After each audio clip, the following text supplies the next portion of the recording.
नई दिल्ली 4 अक्टूबर 2025 ISHRAE Delhi chapter द्वारा आयोजित क्लाइमेट समिट 2025 का भव्य आयोजन राजधानी के लिए मेरिडियन कनॉट प्लेस में संपन्न हुआ।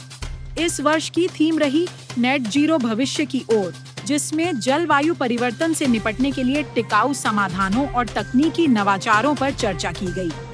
ISHRAE के राष्ट्रीय अध्यक्ष डॉक्टर जयंत कुमार दास ने कहा कि हमें जलवायु परिवर्तन के प्रति जागरूकता बढ़ाने और टिकाऊ विकास को प्रोत्साहित करने की दिशा में काम करना होगा। वहीं दिल्ली चैप्टर के अध्यक्ष वलीउल्लाह सिद्दीकी और अध्यक्ष निर्वाचित सुखदा टंडन ने सामूहिक प्रयासों की आवश्यकता पर जोर दिया। सम्मेलन के अध्यक्ष आशीष जैन ने कहा, यह समिट टिकाऊ भविष्य की दिशा में एक महत्वपूर्ण कदम है। आने वाले कल और भविष्य की चिंता करते हुए आज के इस समस्त आयोजकों ने एक बहुत ही अच्छा और सुंदर प्रोग्राम किया, जिसमें पूरे देश के विद्वान लोगों को, जागरूक लोगों को बुलाकर एक मंच पर आने वाले कल और भविष्य की का ख्याल रखते हुए कि हम इस देश को कैसे और बेहतर रास्ते पे और कैसे ऐसे बेहतर वातावरण पर ले जा सकते हैं, जिसकी चिंता आदरणीय प्रधानमंत्री जी हमेशा करते हैं। जलवायु परिवर्तन, बढ़ता हुआ पोल्यूशन, उस सब की यहाँ आज इस मंच से चर्चा होने वाली है और ये सब उस लोगों को भी सम्मानित करने वाले हैं जिनकी वजह से हमारे देश की पहचान पूरी दुनिया में बनी है। नमस्कार।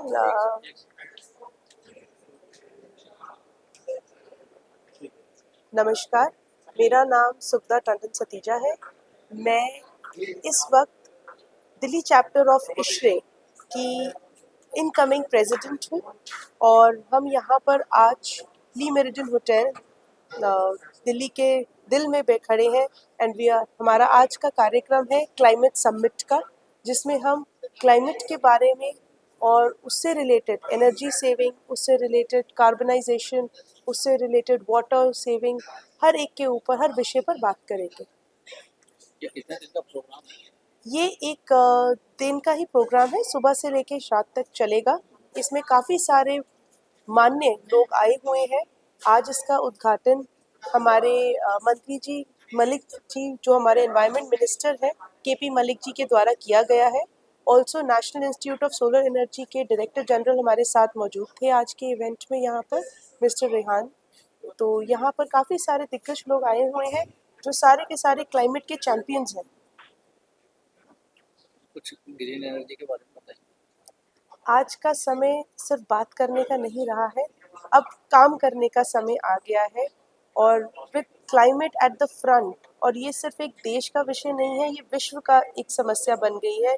हवा, पानी, पहाड़, पौधे, किसी पर किसी एक कंट्री विशेष का अधिकार नहीं है। This is global issue that we have to understand. और हर स्टेप, हर छोटा स्टेप इस चीज़ के लिए हमें तैयार करता है।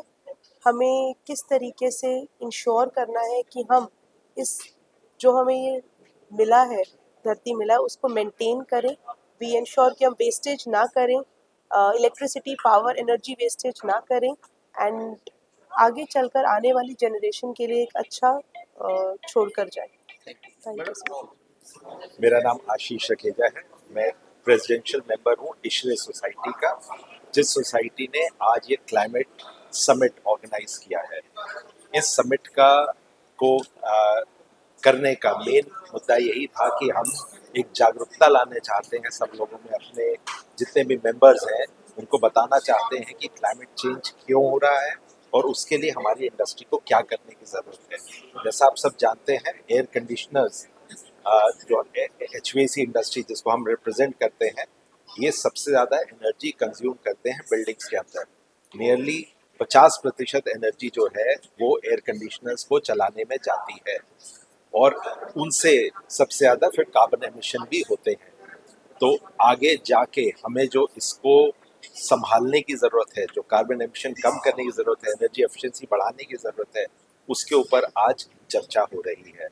एक और मैं एक फैक्ट आपके सामने लाना चाहूँगा कि एयर कंडीशनर्स की जो आज जो हमारे देश में है, सिर्फ 7 से 8% लोगों के पास एयर कंडीशनर्स है और जो हम डेवलप्ड कंट्री बनना चाहते हैं, जो हमारे माननीय प्रधानमंत्री जी ने बताया है कि हम 2047 तक डेवलप्ड कंट्री बनेंगे, तो डेवलप्ड कंट्रीज का जो डेटा है वो कहता है कि 70% के आसपास लोगों के पास एयर कंडीशनर्स हो जाते हैं वहाँ पे। तो इसका मतलब जो भी आज नंबर ऑफ एयर कंडीशनर्स आप देख रहे हैं, उसके 10 गुना ज़्यादा एयर कंडीशनर्स अभी और लगने जा रहे हैं। इन्हीं जिन चीज़ों को डिस्कस करने के लिए क्लाइमेट समिट है। बहुत हमारे इंडस्ट्री के दूर दूर से लोग आए हैं, नियरली 250 लोग यहाँ पे इकट्ठा हुए हैं। हमने एक स्पीकर्स को बाहर से बुलवाया है, पेपर्स बाहर से आए हैं, और नई टेक्नोलॉजीज के ऊपर, हाइड्रोजन के ऊपर, और ईवी, इलेक्ट्रिसिटी, रिन्यूएबल एनर्जी के ऊपर, सबके ऊपर आज चर्चा हो रही है। तो ये हमारी इस क्लाइमेट समिट का कारण है। मैं दिल्ली चैप्टर ऑफ ईशरे का प्रेसिडेंट हूँ। मेरा नाम वलीउल्लाह सिद्दीकी है। और ये जो क्लाइमेट समिट अभी चल रहा है प्रोग्राम, ये दिल्ली में पहली बार हो रहा है। और इसका रीज़न ये था कि क्लाइमेट समिट, चूँकि जो क्लाइमेट के अंदर चेंजेस आ रहे हैं, जो राइजिंग टेम्परेचर है और एक्सट्रीम वेदर कंडीशंस हैं, बाकी उसके अलावा कहीं बर्फ़ पड़ गई, कहीं जो है जंगल फायर्स हो गए, तो इसके इम्पैक्ट्स को डिस्कस करने के लिए, इसके ऊपर पॉलिसीज़ बनाने के लिए गवर्नमेंट के साथ, एकेडमिया के साथ, इंडस्ट्री के साथ, ये हम लोगों ने प्रोग्राम करा है। और ये प्रोग्राम, इसके अंदर जो भी डिस्कशंस हमारे हो रहे हैं, जो पॉलिसी मेकर्स हैं, इसको हम लेके गवर्नमेंट के साथ साझा करेंगे। और हम ये कोशिश करेंगे कि जो भी प्रॉब्लम्स हमारी क्लाइमेट से रिलेटेड आ रही हैं, चाहे वो पॉल्यूशन की प्रॉब्लम, आपको पता है दिल्ली में पॉल्यूशन की बहुत बड़ी प्रॉब्लम है, टेम्परेचर्स की, एक्सट्रीम हीट्स की, हीट आइलैंड की प्रॉब्लम है, उसके अलावा जो राइजिंग टेम्परेचर्स हैं जिसके वजह से हमारे ग्लेशियर्स पिघल रहे हैं, और उन ग्लेशियर्स के पिघलने की वजह से जो हमारी सिटीज़ हैं समुंदर के किनारे, वो डेंजर में आ गई हैं। इन सारी चीज़ों को डिस्कस करना और इसके ऊपर पॉलिसी मेकर्स के साथ बैठ के इसके ऊपर एक्शन लेना, ये इस क्लाइमेट समिट का मेन हमारा टारगेट है। Thank you sir. डिजास्टर के बारे में डिज़ास्टर भी इससे ही रिलेटेड है। डिज़ास्टर जो आता है, जैसे आपने कहा, कहीं कहीं पे तूफान आ गया, कहीं बहुत तेज़ बारिश हो गई। अभी कोलकाता में लास्ट वीक में इतनी बारिश हो गई, पूरा शहर डूब गया। तो डिज़ास्टर भी क्लाइमेट चेंज और जो इन्वायरमेंट के जो चेंजेस हैं, वो उनसे ही रिलेटेड है। तो उसको भी हम इसमें एड्रेस करेंगे, उन सारी चीज़ों को एड्रेस करेंगे। जी। मैं Ashish Jain and I am the chairman of this event which is happening climate summit. ये जो इवेंट हमने आज किया है, इसका मेन जो पर्पस है वो ये है कि हम लोगों को जितना ज़्यादा हम क्लाइमेट चेंज के बारे में बता सकें, जागरूक कर सकें, जितनी ज़्यादा नॉलेज हम उनको दे सकें, दैट वो एक मेन पर्पस है हमारा इस कार्यक्रम का आज जो हम यहाँ कर रहे हैं ली मेरिडियन। हर आदमी अपने लेवल पे क्या कर सकता है वो बहुत इम्पोर्टेंट है। Carbon emission is a universal problem today, which cannot be solved by only some people. It has to be done by every people. So that is the main reason what we want to. इसीलिए हम सबको ये जागरूक करना चाहते हैं कि आपकी क्या रिस्पॉन्सिबिलिटी है। कई कॉन्फ्रेंसेज होती हैं जिसमें अलग अलग मुद्दों पर बात की जाती है, बट यहाँ क्योंकि क्लाइमेट चेंज एक ऐसा मुद्दा है जिसमें हर इंडस्ट्री का अपना इन्वॉल्वमेंट है, तो ना सिर्फ एयर कंडीशनिंग, ना सिर्फ आर्किटेक्ट, ना सिर्फ इंजीनियर, ये हर इंडस्ट्री को आपस में साथ में रह के काम करना है जिससे प्रॉब्लम सॉल्व होगी। तो हमारा मेन मकसद ये है कि इस कॉन्फ्रेंस के थ्रू हम उन सभी टॉपिक्स को टच करें जो आज के लिए प्रॉब्लम है या आने वाले टाइम में हमें कोई सॉल्यूशन दे सकते हैं। चाहे वो हाइड्रोजन टेक्नोलॉजी है, हम कैसे वेस्ट से एनर्जी कन्वर्ट कर सकते हैं, हम क्लाइमेट फाइनेंसिंग के जो ऑप्शन हैं उनको कैसे एक्सप्लोर कर सकते हैं, एम्बॉडीड कार्बन क्या है, इन सब टॉपिक्स पे बहुत डिटेल में हम बात करने वाले हैं। पूरी इंडिया से अलग अलग जगह से हम लोगों ने स्पीकर्स यहाँ बुलाए हुए हैं। आईआईटीज़ के काफ़ी प्रोफेसर्स यहाँ पर हैं जो अपनी रिसर्च लोगों के साथ शेयर करेंगे जिससे वो जान सके कौन सी ऐसी चीज़ है जो करने से क्लाइमेट चेंज को हम सॉल्व कर सकते हैं, इस प्रॉब्लम को, और इन प्रॉब्लम से रिडक्शन कर सकते हैं। तो ये एक मुद्दा है। ISHRAE as a society is doing a lot of work in upgrading technical knowledge, लोगों को कैसे टेक्निकली साउंड बनाया जाए। तो इस कॉन्फ्रेंस के थ्रू हम उसको एक अलग लेवल पे ले जाना चाहते हैं जिसमें पूरा 360 डिग्री अप्रोच हम लेंगे। आर्किटेक्ट्स, इंजीनियर्स और सभी लोगों को साथ में कैसे हम जोड़ के उस प्रॉब्लम को सॉल्व कर सकते हैं। Thank you. मेरा नाम अपूर्व विज है। मैं ग्रीन बिजनेस सर्टिफिकेशन इंस्टीट्यूट में सीनियर डायरेक्टर हूँ।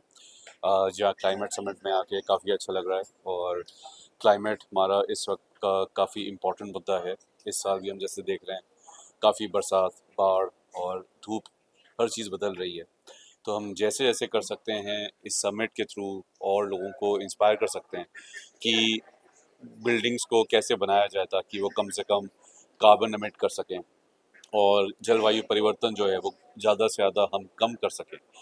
उसके लिए ऐसी समिट का होना और एक दूसरे के साथ हमारा नॉलेज शेयर करना काफ़ी ज़रूरी है। तो अच्छा है ये हुई है आज। इस को बहुत बहुत बधाई कि ये समिट ऑर्गेनाइज करी है और hope for the best. Environment और डिजास्टर का कैसे देख रहे हैं आप? आने वाले समय में इन्वायरमेंट और डिज़ास्टर का काफ़ी जोड़ तो रहेगा। जैसे इस साल हमने इतनी बाढ़ों को देखा, ऐसी बाढ़ें या खूब सारा जो अभी दिल्ली का एयर क्वालिटी होता है हर विंटर में, ये सारी चीज़ें इन्वायरमेंट की, ये डिज़ास्टर की कनेक्टेड तो हैं हमसे ही और उसका असर भी हमारे ऊपर ही होता है। अब बाढ़ आ रही है जैसे पंजाब में हुआ या आप हिमाचल प्रदेश में देखें, आप उत्तराखंड में देखें, कितने लोगों की आमदनी रुक गई, कितने घर सड़कें बह गई, लोगों तक दवाइयाँ नहीं पहुंच पा रही है, लोग एक दूसरे को बचाव में लगे हुए हैं। या फिर दिल्ली में जैसे होता है हर साल सर्दियों में हवा ख़राब होती है, उससे बच्चों की सेहत पे कितना असर होता है। इन सब चीज़ों को रोकना और कंट्रोल करना ही पड़ेगा, वरना आगे आने वाली जनरेशन्स के लिए यहाँ रहना ख़राब हो जाएगा। सरकार से क्या? सरकार नीतियाँ अच्छी बना रही है और यही चाहूँगा कि वो और उसको कैसे ऑन ग्राउंड इम्प्लीमेंटेशन बेटर कर सकें, उसकी तरफ और वो ध्यान दें ताकि उतनी अच्छी पॉलिसी बनाने के बाद जब इम्प्लीमेंटेशन स्ट्रांग होगा तो फिर प्रोग्रेस भी बेटर होगा। Thank you.